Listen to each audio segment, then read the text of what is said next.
اور انہی کے کارندوں کے ذریعے یہ سارا سلسلہ جو ہے یہ ہوا، اور پھر داعش کے کارندوں کے ذریعے بتایا گیا ہے کہ یہ منصوبہ بندی، تربیت اور عمل درآمد کے مراحل سے یہ حملہ جو ہے یہ گزرا، جبکہ غیر ملکی فنڈنگ براہ راست ڈالرز میں فراہم کی گئی۔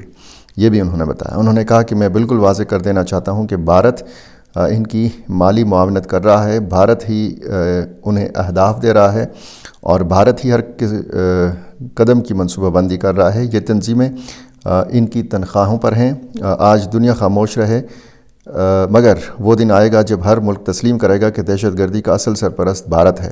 وزیر داخلہ نے بتایا کہ دھماکے کے فوراً بعد قانون نافذ کرنے والے اداروں نے کارروائیاں شروع کی اور رات بھر آپریشن جاری رہا۔ صبح 3 بجے تک خیبر پختونخوا پولیس کے کاؤنٹر ٹیررزم ڈپارٹمنٹ CTE نے حملے سے منسلک تمام افراد کو گرفتار کر لیا تھا۔ انہوں نے تصدیق کی کہ پشاور اور نوشہرہ میں چھاپوں کے دوران 4 سہولت کاروں کو گرفتار کیا گیا ہے، جبکہ مبینہ ماسٹر مائنڈ جو داعش سے وابستہ ایک افغان شہری ہے وہ بھی زیر حراست ہے۔ آپریشن کے دوران خیبر پختونخوا پولیس کا ایک افسر بھی شہید ہوا۔ محسن نقوی نے کہا کہ تمام منصوبہ بندی اور تربیت افغانستان میں ہوئی۔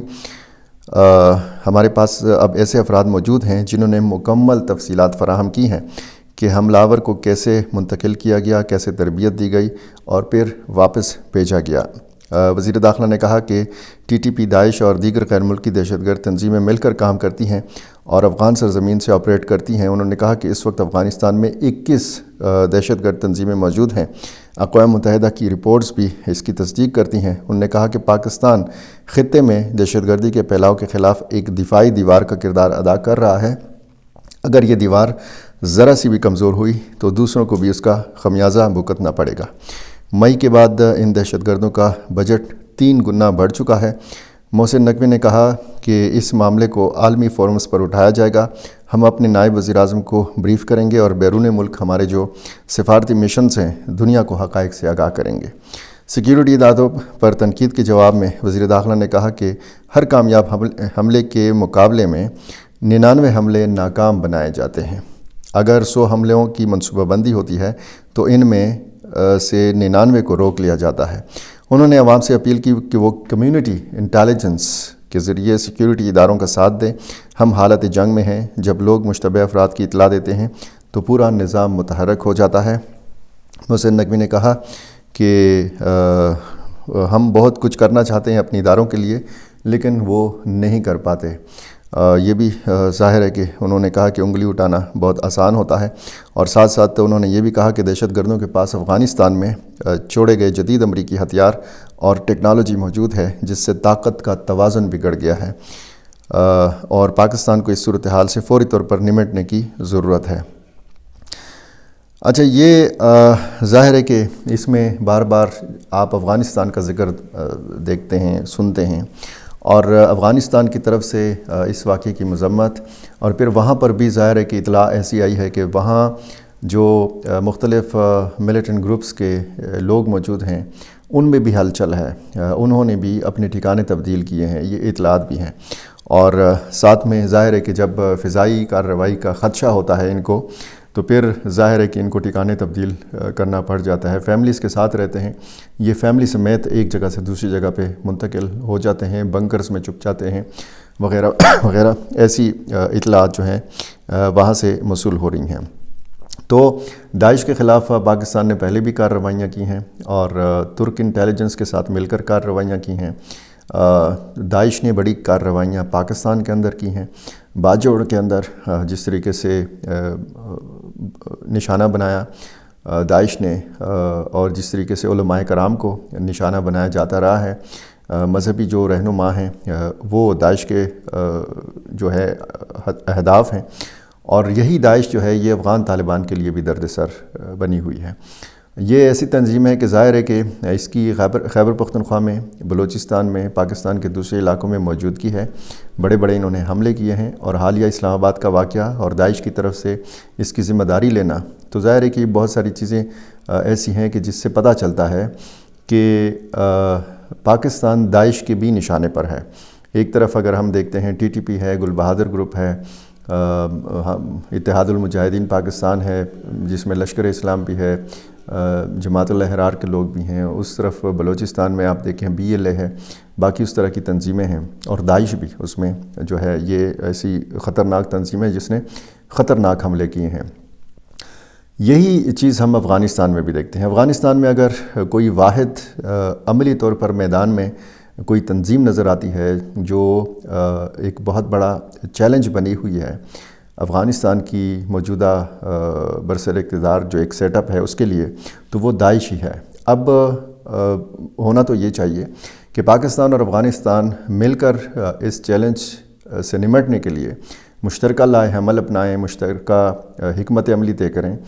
یہ آپس میں لڑ رہے ہیں دشمنوں کی طرح، ایک دوسرے سے ناراض ہیں، سرحد بند ہے، تجارت بند ہے، اور اب اس قسم کے جو خدشات ہیں یہ ظاہر کیے جا رہے ہیں اور اس قسم کے امکانات ظاہر کیے جا رہے ہیں۔ نظریں ساری افغانستان کے اوپر ہیں اور اگلے چند گھنٹے، 1 یا 2 دن یہ انتہائی اہم قرار دیے جا رہے ہیں۔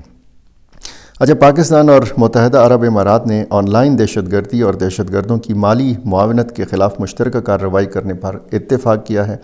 دونوں ممالک کے درمیان طے پانے والے ایک معاہدے کے تحت پولیسنگ اور سیکیورٹی تعاون کو مزید فروغ دیا جائے گا تاکہ ڈیجیٹل پلیٹ فارمز کے ذریعے پھیلائی جانے والی انتہا پسندی کا مؤثر سدباب کیا جا سکے۔ اس اسٹریٹجک شراکت داری کا مقصد سرحد پار جرائم کو روکنا اور خطے میں امن و امان کی صورتحال کو مستحکم بنانا ہے۔ یہ ظاہر ہے کہ ایک بڑی ڈیولپمنٹ ہے غیر ملکی فنڈنگ روکنے کے حوالے سے، اور جو بھی الزام لگتا ہے فنڈنگ کے حوالے سے، چاہے BLA کے لیے ہو، TTP کے لیے ہو، گل بہادر کے لیے ہو، یا پھر داعش کے لیے ہو، اور جیسے میں نے شروع میں کہا کہ جی بتایا گیا کہ جی بھارت فنڈنگ کر رہا ہے، سرزمین استعمال ہو رہی ہے افغانستان کی، ایسے میں ڈیجیٹل جو پلیٹ فارمز ہیں، سوشل میڈیا کا جو استعمال ہے وہ کیا جا رہا ہے، اور آن لائن ٹرانسفر ہوتی ہے، اور جس طریقے سے محسن نقوی بتا رہے تھے کہ یہ جو رقم ہے یہ ادائیگیاں ڈالرز میں ہوتی ہیں۔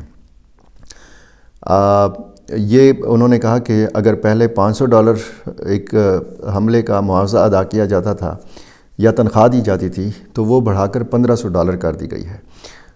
یہ محسن نقوی وزیر داخلہ پاکستان یہ بتا رہے تھے۔ اچھا، 8 فروری کو لوگ پوچھ رہے ہیں کہ کیا ہوگا۔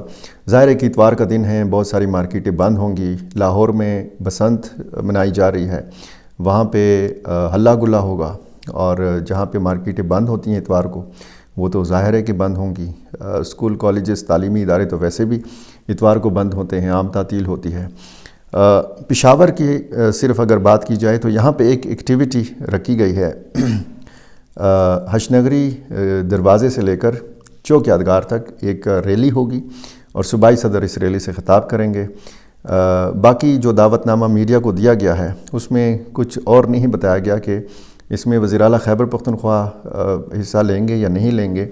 بہرحال اس میں بھی مختلف شہروں سے اختلاف بھی سامنے آیا ہے۔ کچھ جو مارکیٹوں کے مالکان ہیں جن کا مختلف سیاسی جماعتوں سے تعلق ہے، انہوں نے واضح طور پر اپنے کرایہ دار جو دکاندار ہیں ان کو کہا ہے کہ اگر کسی نے دکان بند کی تو وہ اپنے لیے بندوبست کر لے کسی اور دکان کا، کسی اور مارکیٹ میں وہ چلے جائیں۔ یہ عجیب و غریب قسم کی صورتحال ہے۔ یہ مجھ سے کوئی پوچھ رہا تھا تو میں نے ان کو کہا کہ یہ اگر یہ کہا جاتا کہ جی فلاں شہر سے 5000 لوگ آ جائیں اور فلاں شہر سے 15000 لوگ آ جائیں، فلاں شہر سے 20000 لوگ آ جائیں، اور جی ہم یلغار کریں گے اسلام آباد کے اوپر، تو پھر GT روڈ کے اوپر یا موٹر وے کے اوپر کوئی ایکٹیویٹی نظر آتی۔ اب جگہ جگہ شہر یہ ایکٹیویٹی ہوگی، کہیں پہ 12 بجے شروع ہوگی، کہیں پہ 2 بجے اس کا آغاز ہوگا، 1-2 گھنٹے کے لیے، 3-4 گھنٹوں کے لیے یہ ایکٹیویٹی ہوگی۔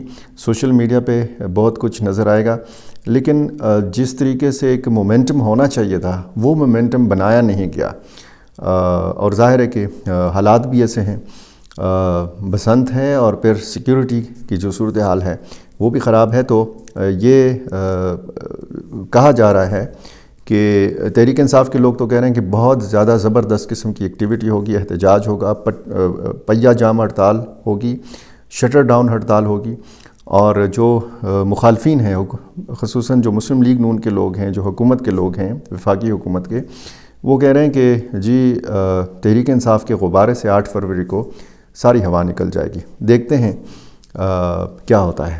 میرا چینل آپ نے ابھی تک سبسکرائب نہیں کیا، یہ کر لیجئے، مجھے اپنی رائے سے ضرور نوازا کیجئے، اور یہ ضرور بتایا کیجئے کہ آپ کہاں سے، کون سے ملک سے، کون سے شہر سے مجھے دیکھ رہے ہیں اور سن رہے ہیں۔ بہت شکریہ۔